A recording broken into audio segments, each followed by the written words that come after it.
Greetings, fellow conquerors, and welcome to the conclusion of the EU4 England campaign in the patch right before Rights of Man. I don't typically keep up with the actual patch numbers because I'm a scrub. And anyway, I wanted to make this video to kind of, well, first of all, conclude the campaign so that there's some closure. I don't want to just leave it hanging because, personally, I don't even feel like finishing this war with Sweden. Mostly because we're wrecking face. As we would have expected. And yeah, I mean, we've reached, let's see, 1900 development, not including our colonies, so pretty crazy stuff, I would say. Pretty good campaign overall. I don't know how well people usually do when they play as England, but that's kind of what I wanted to talk about. You know, obviously we're in first place. We're the best nation in the world. The only other nation that could really compete with us, probably the Ottomans or Ming, maybe, if Ming were westernized. But I'm concluding this campaign also in part because when Rights of Man comes out, everything will change, and I won't be able to return to this campaign as I would have liked. So, you know, just another part of that, basically. But anyway, let's talk about the campaign and kind of how I felt about it. First of all, I had a lot of fun in this campaign at the start of it.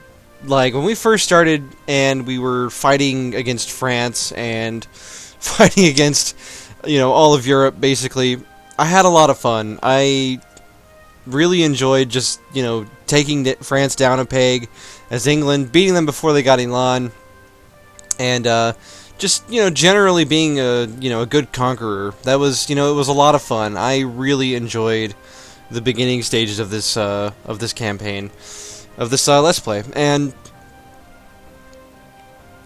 you guys were like a major part of that. Like, those of you who have stuck around for this entire campaign, you know, the comments section, you know, I feel absolutely blessed to have the small but loyal, extremely funny and fun, you know, crowd, you know, of YouTubers that I've seen. So thank you guys so much for like being a part of that, and, you know, giving me the encouragement and motivation to continue making a Let's Play, because up until this point, up until this England campaign, and of course my top 10 videos, I hadn't really had any sort of success making like a Let's Play, because if you just do Let's Plays, nobody finds your channel, right? So anyway, you know, and I tried to bring my own particular, you know, how do I want to word it? I tried to bring my own particular style to this, specifically with like a little bit more of the role playing. Like, you know, I had 2 speeches in this campaign before some pretty major wars, and people seem to really like that. And you know, I'd be more than happy to do it, especially with the upcoming Byzantium campaign that I announced in my 2,500 subscribers video. Of course, by the time this gets uploaded, I'm likely to have 5,000. So I don't even know what I'm going to do for that, but that's beside the point, I guess. So yeah, you guys really made this awesome, and you know, of course, I wanna mention, you know, well, probably more than mention Desmond.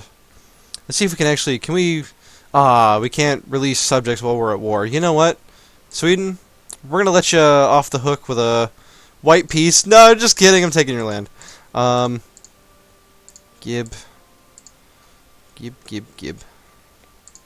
All the things. There we go. 51 war score.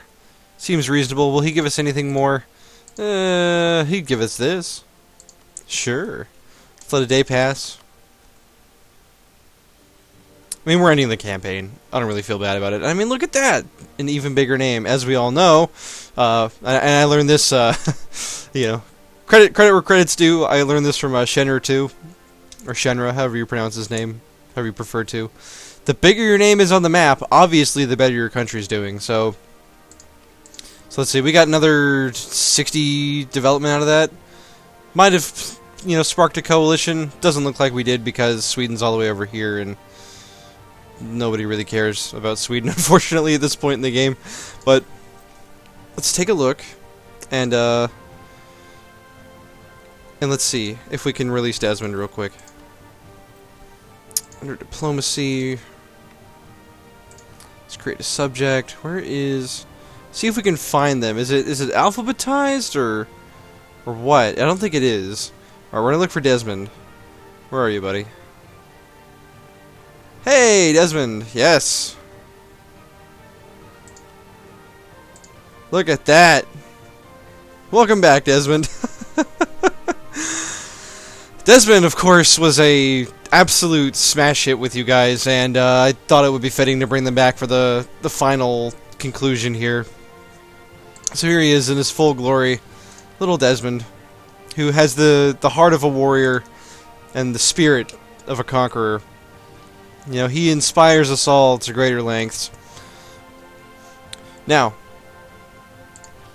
I kind of, you know, I started uploading less when we got to this stage in the game, and we do still have like 120 years left in the game, which is arguably like about a third of the game. There's still, you know, a third of the game left to play, but I would have continued it, but with the upcoming patch for Rights of Man, I'm kind of forced to move on, just because, you know, I need to update, and then this campaign will be invalidated. So I don't really have a choice unless I want to revert to the previous patch just to finish the campaign, and I don't really want to do that, if I'm being 100% honest, and I hope you guys understand. But anyway, so yeah, I really enjoyed early stage of this game. I really enjoyed the fun you guys brought to the, you know, the campaign. It was as much fun to interact with you, actually more fun to interact with you at times than it was to play this campaign. And of course, Desmond has almost spawned like this meme-like you know, fandom from you guys, and honestly, I've got an idea from this video that will probably show itself by the time I get around to uploading this. But anyway, so let's talk about the things that I didn't like as much about England, and it starts with this. I think English ideas are crap. I think they're absolute garbage. Here's why. So first of all, we get morale of navies and embargo efficiency. So embargo efficiency, we can like kind of hurt our enemies. We didn't really do a lot of embargoing this game, just because I'm lazy and I forget to do it, and that's on me. But we also get morale of navies plus 20%, which is good if you're actually fighting naval battles. But we literally did not fight a single naval battle this entire campaign until we got to Spain, who happened to have like 160 ships or something like that. And I didn't really build any ships because I didn't need to build any ships for pretty much the majority of the campaign. And so we could see how useful that really was, because it's still basically just a numbers game when it comes to boats. Which, like, and then you get heavy ship combat ability and yearly Navy tradition. Would be reasonable if you ever actually fought naval battles in single player. We then get national tax modifier plus 15%. You know, it's better than most of what nations get, which is usually 10%. But the reason I don't like tax modifier is that, like, in the late game it gets overshadowed by production, and if you're good with it, usually trade income as well. So like it's nice in the early game for sure, but you know, it doesn't usually matter that much in the late game. Next we get diplomatic relations plus 1. Are we using it? No. It's useless. Because we're not using it. On a serious note, diplomatic relations can be nice if you vassal spam, for example. And speaking of which, I know that England is supposed to be this nation that gets like a lot of free stuff. Like, they're supposed to get a free personal union over Scotland and a free personal union over France due to like missions, and that didn't really happen to me.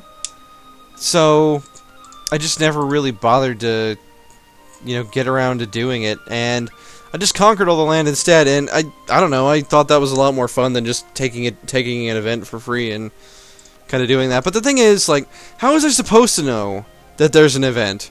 If I'm doing well enough to kill France, how am I going to know that there's like a mission to take over or vassalize Scotland and France? I mean, honestly, how was I supposed to know? Anyway, so notwithstanding those events, diplomatic relations is nice if you do manage to get those vassals, or it lets you get a couple of extra alliances, or one extra alliance, exactly, if you can somehow get it. But in the late game, that's kind of a problem, because there's so many big nations, and most of them have rivaled you, like the Ottomans, whose army is 20% weaker than ours. Only 20%. Scary. Then we get trade efficiency plus 10%. I mean, it's okay. It's just more trade efficiency. You can get that out of trade ideas or out of like a lot of other national ideas. It's pretty standard. Nothing really special about it. Just increases trade income. Which the English Channel is okay. Like, I mean, it's got 55 ducats in it. It's better than Sevilla for the most part, but you know, we've got half the trade power in the node, and that's in part because the Netherlands formed and, you know, are taking a lot of the trade. But I mean, I can't hate the Netherlands too much, even though they have taken over most of the, you know, colonial New World, because they were actually an instrumental ally in, like, defeating the Austrians and the Spanish, so I can't really hate them too much, and I don't really mind them, like, existing and being a nation. Like, the Netherlands are actually, like, a really surprisingly strong country in most games I've found. You know, don't mess with them. Like, this Netherlands right here has something like 86,000 troops. That is nothing to sneeze at. They do have quantity ideas, granted. But they also have defensive, so I mean, they've got good cheap troops with a lot of morale. And it's pretty terrifying. But anyway, more digression. Then we get national unrest -1 and global tariffs plus 10%. Now, what I probably should have done is taken exploration as my first diplomatic idea group and rushed to colonize the New World and just taken as much of this stuff as possible to capitalize on that tariff bonus. As it stands, I didn't really do that. I didn't get exploration until really late, you know, as my fourth idea group. And that basically resulted in the New World being dominated by Spain and the Netherlands for the most part. We have our colonies, and I love New Desmond to death, but you know, I was slow on the ball there, and that was basically a big missed opportunity on my part. But hey, I don't usually play colonizers because I find colonization to be frankly quite boring. I usually play, you know, inland provinces. In fact, I barely even play in Europe anymore, if I'm being honest. At least not any Western nations, but, you know, more digression, I guess. But yeah, I could have really capitalized on those global tariffs if I had rushed to get colonization faster. But next we get 5% discipline. This is a nice idea. It's pretty standard for a lot of nations. It makes it easier to stack discipline and get more out of it. As it stands, we have a base of 112% discipline, which is okay. It's not amazing, but we make do with it. It works. And then lastly, this is what was insulting to me. So, England used to get infantry combat plus 10%, which was good. It meant that it made sense. Like, you had, like, you know, the famous redcoats and how good they were in real life, and you got, like, you know, 10% infantry combat to, you know, represent that, and then you could get, you know, quality and innovative became a lot more appealing because you could stack that combat ability and get up to, like, you know, 40% total, which is really good. It's not quite Prussian, but it's almost there. But instead, all we get is this extremely, like, it's not even 20%, right? Like, this is just shitty. This is bad. This is horrible. Like, you get more out of naval ideas. Naval ideas has a better idea than this idea. Literally twice as good. Except, you know, it costs mil points, but that's beside the point, I guess. And this is terrible. I'm actually mad at Paradox for implementing this. This is completely useless. There is no situation where you would ever want faster sailor recovery speed, because you can never build enough boats to ever deplete your sailors if you're a nation on the coast. Like, it doesn't matter. We don't have the money to ever build enough boats to run out of sailors. So it's just stupid, and I'm really mad that infantry combat ability got replaced by this. This is garbage. That was actually one of the reasons I was looking forward to playing England, was just getting that kind of, like, quality-ish, but not crazy overpowered Prussian levels of OP. But instead all we got is this garbage.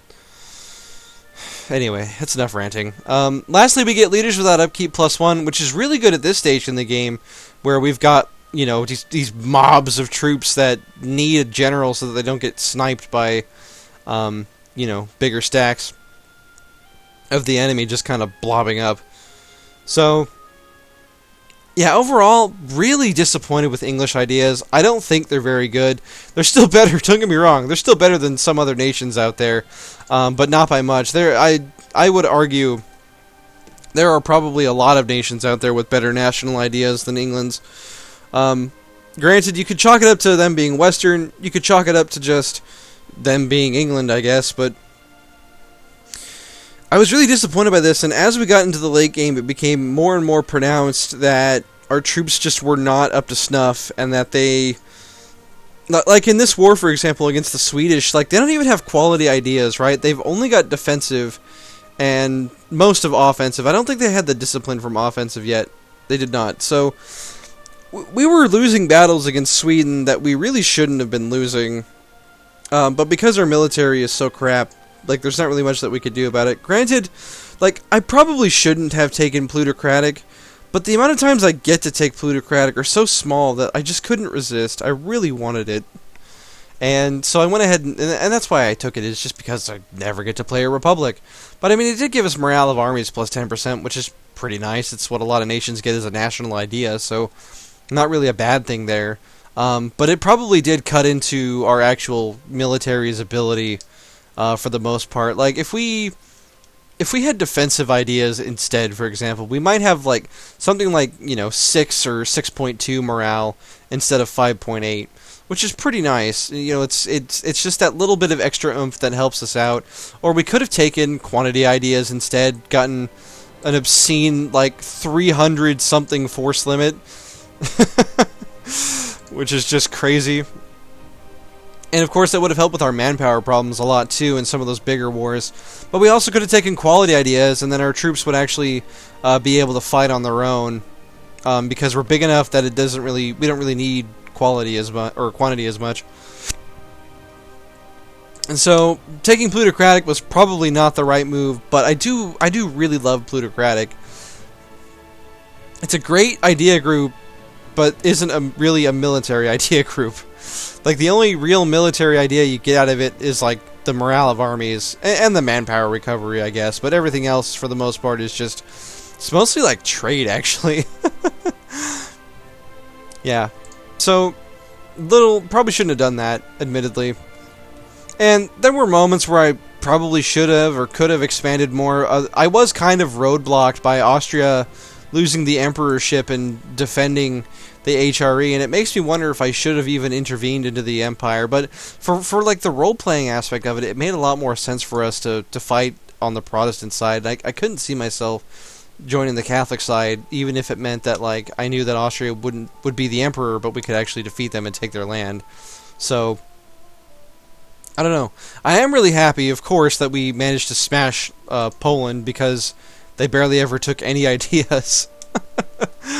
Of course, if we fought them now, they have their winged hussars and infantry combat, so that would be rough. And then losing the Ottomans at the end really just kind of made me not want to play this campaign anymore, because it's like, I can't attack any of these major powers without, like, somebody else joining in. Now, Austria and the Spanish have both rivaled the Ottomans, of course, but that doesn't really mean much for us, unless, like, the Austrians got into a war with them and we joined in. But even then, we'd be hard-pressed to do things with our... Like, we'd have 200k, and if we dragged in the Netherlands, we could probably win. But, I don't know, it just... Yeah, big wars. Big wars are typically, in my experience, not what you want to fight when you're playing a game like this. You typically want to fight small wars and just take as much land as you can for as little cost as possible. But on camera, it's much better to fight those big wars, because it's a lot more, like, entertaining to watch, I think. The amount of times in the first Austrian War where I was just like, oh shit, like, just the genuine, like, surprise and the drama of it is so much more engaging, I think. And that's really why I fought that. Like, when I play single player, I do not play the way that I played in this campaign. I don't tend to fight big wars at first. I don't tend to fight, nations that I think could, beat the shit out of me for the most part. I tend to just pick on smaller nations, take their land, and then when the smoke clears and I'm big enough, then I go for bigger nations. That being said, we could have gotten a lot of work done by the end of this campaign. if we'd stuck with it. But I'm actually fairly satisfied with where we got to. We would probably end with about 3,000 development, which is more or less what I got to in my best playthrough ever, which was as the Mughals. I've never done a world conquest because I don't find the playstyle to be appealing. I more or less know how to do it, I just don't want to do it because I don't find it to be that fun. I don't like dealing with constant rebellions and coalitions all the time, and it's just a completely different way of playing EU4 that kind of breaks the immersion for me. Like, it ruins the illusion of this being a much more realistic world than in a game such as, say, Civilization 5, for example. But I'm kind of rambling on again. It's pretty late at night, but I wanted to get this video out. So anyway, yeah, what are my final impressions of Britain? I don't think it's a very fun nation to play. In terms of its ideas. Its ideas are very bad, basically. Especially, like, compared to its neighbors, is like the other part of it, right? Because, like, Spain gets 15% morale, France gets 20% morale, Brandenburg is, well, Brandenburg, and Austria even has a better military than the British do. So you're basically just outclassed by, like, everyone around you, and you have to rely more or less on just raw numbers and economic superiority. Like, and if you get pushed out of, you know, Europe, then you just kind of sit there for the rest of the game and don't really do anything, much like the AI does, unless you can somehow manage to beat France, which isn't very likely. But yeah, that's more or less my impression of Britain. I don't know, like, if you're really into colonization, I could see it being fun, but I did not really particularly enjoy it by the end of the campaign. You guys were really what made it so much fun for me. You know, just having your feedback while we did this and role-playing alongside me, to the degree that I do in this game, of course. But that being said, this video's gone on for, 22 minutes, and I think I've more or less gotten to the point of what I wanted to say about this nation. But I am very excited to play our next campaign, which is going to be as Byzantium, and that is going to be a fun one, because we are going to try to reform Rome. And I think we're going to have a blast once we get it off the ground. But anyway, thank you for joining me, my fellow conquerors and my fellow Britishmen. I hope you've enjoyed this as much as I have. The experience of it, if not the nation itself. And of course, alright, Desmond, I need a little wave from you, buddy. You gonna wave for me, Desmond? Oh wait, you're a nation. You can't do that. Anyway. Desmond waves. And so does the rest of the British Empire, which we never did get around to conquering India, but that's okay. We would have in time. Anyway, I'll see you guys in the next campaign as Byzantium. Until then, Godspeed.